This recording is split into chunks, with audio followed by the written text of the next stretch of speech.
In Sahaja Yoga, we do not pay much attention to food.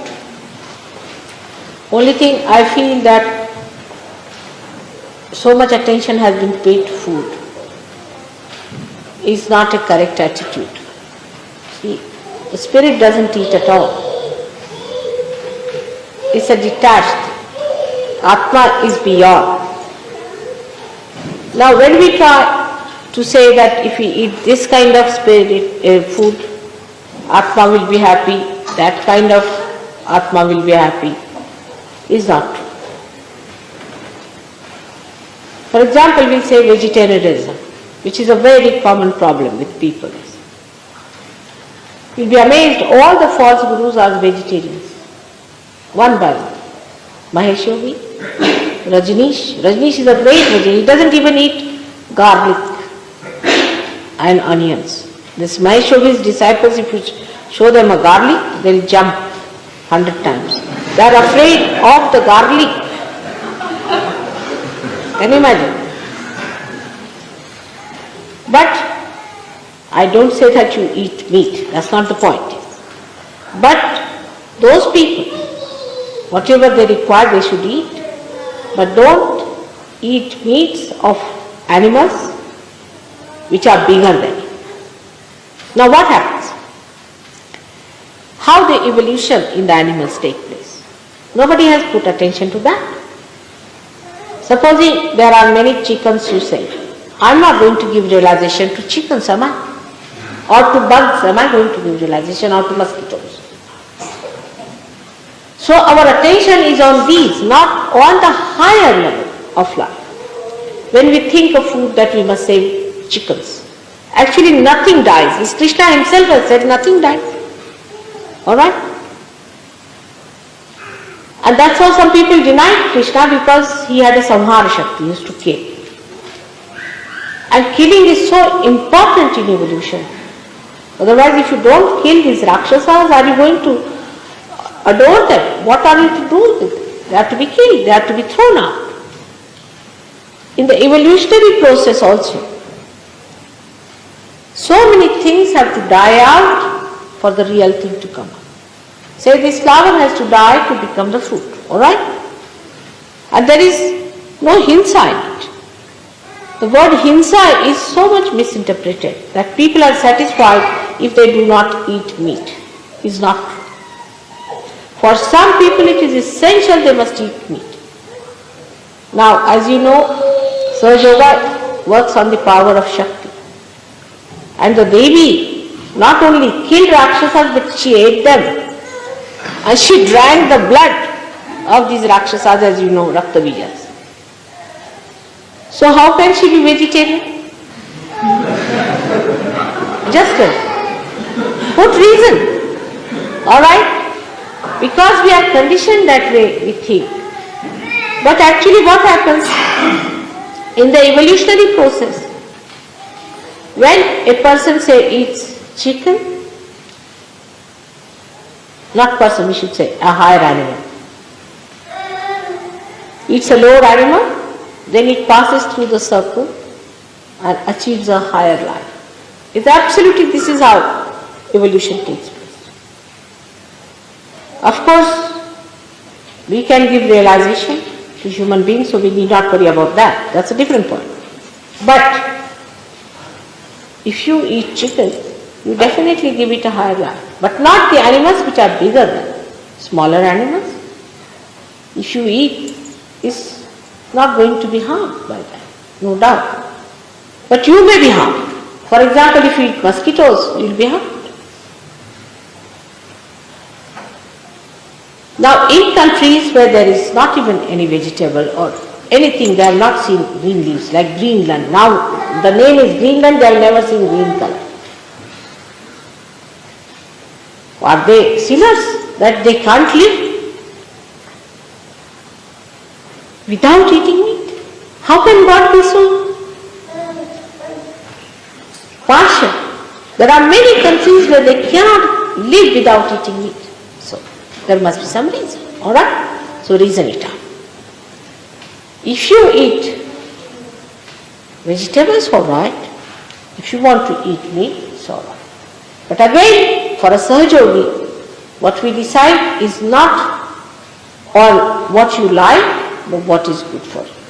For example, for Western people, it is better that they don't eat much meat now, because I think they and their fathers have eaten all that. Eat less. They should have more carbohydrates, while vegetarians should take more proteins. If they do not like meat, they should take to other proteins, because proteins are very important. If you do not take proteins in life, people suffer. In Sahaja Yoga, we find such people have trouble from left arm. I have seen in India many people who are strict vegetarians have a problem of left arm. So we told them, all right, you can eat proteins. There are so many proteins you can eat. If you don't like to eat meat from childhood, you have not eaten, you don't feel like eating, all right, forget it. Eat some. We have to be wise. We have to be open. We are not to be bound by our conditioning from childhood.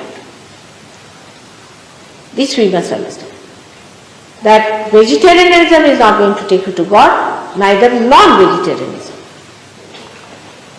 Because the spirit is neither a vegetarian nor a non-vegetarian. It is a detached, it's above. But whatever you need for your body is important. If you need protein, eat protein. If you don't eat protein, don't eat protein. But then eat something which you need. So it is not that one has to understand it in a way that we understand as a chicken and vegetables, but we must understand in the way a doctor understands the protein and carbohydrates. Alright? Whatever you like, you can eat. There's no, in Sahaja Yoga there's no such a compulsion. So many saints used to eat meat. So many saints. Guru Nanaka, Kabira, Muhammad Sahib, Christ, Rama himself, Krishna himself, all of them ate meat. Even Buddha ate meat.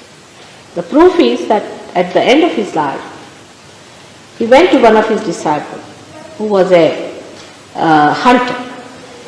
And he told him, I'm very hungry, give me something to eat. So he said, sir, I have nothing else but a wild boar which I have killed very recently and it is not yet fully cooked. So he said, all right, doesn't matter, I'll have it. And he ate it and he died because of that half-cooked wild boar. And he died with that. So now Buddhists think that we should not eat meat. It's not so. Because he ate something that was half-cooked. That means he did it, isn't it?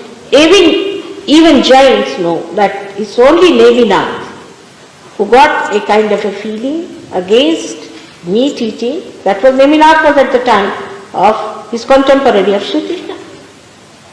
When his marriage was celebrated, he found many birds were killed and he felt terrible about it.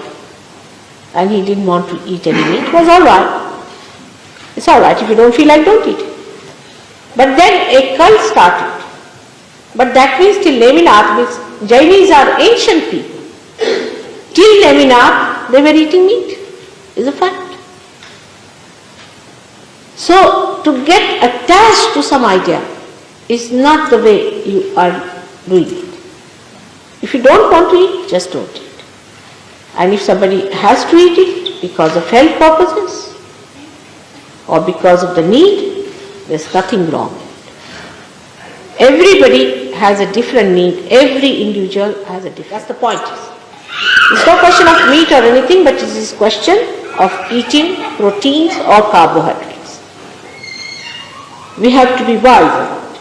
And all such cults, you see, that you eat this, you eat that, is not. There is no cult in surgery. Every individual has a different personality, but the common thing is one, and that is the spirit.